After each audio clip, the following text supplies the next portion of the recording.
Hey everybody, Nick Venturella, ExpandGen. Thinking about just the different sort of levers that are available in customer marketing and advocacy to influence and build essentially, customer revenue pipeline, and eventually do it at scale. And those levers really are around customer retention. Like, that's kind of the first place to start. If you can't retain your customers, you can't really increase their lifetime value.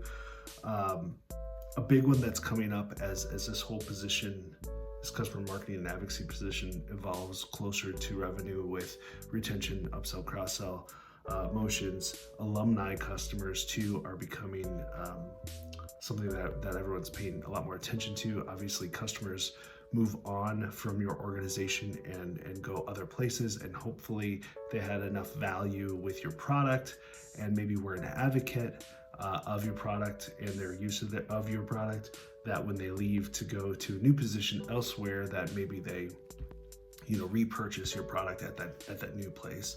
And so those alumni customers are definitely a source of pipeline, and that means you kind of need to know that they're moving on and when they move on, so you can nurture them appropriately. Customer referrals, this is always a tough one, and I think it doesn't totally work well unless you're dealing with executive level customers who are referring other executive level customers.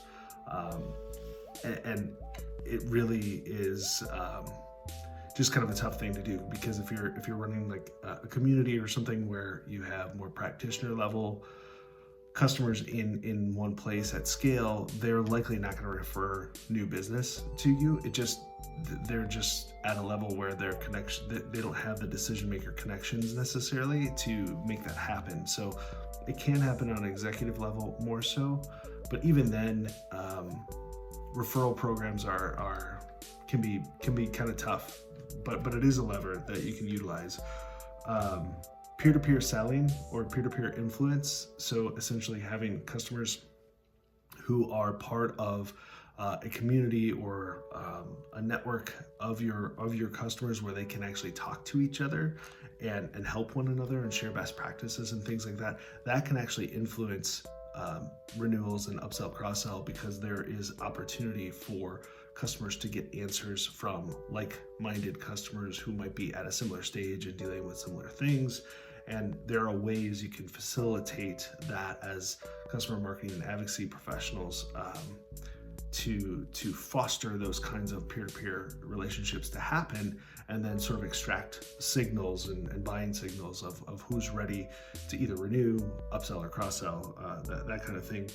And then certainly just direct messaging through the customer journey. So that's through regular cadence of email, newsletters, and or community kinds of places where people can get value and information from the various stages of their life cycle as a customer. So first signing to onboarding, to implementation, and extracting early value and all those kinds of things. So of those various stages within the customer life cycle, what is the messaging that is proactively helping them head off challenges that they might have at that stage, and or providing them with resources and value to overcome those challenges so they have success and they continue to move on, and then sort of inserting and facilitating peer-to-peer networking and various things that can help them along the way. So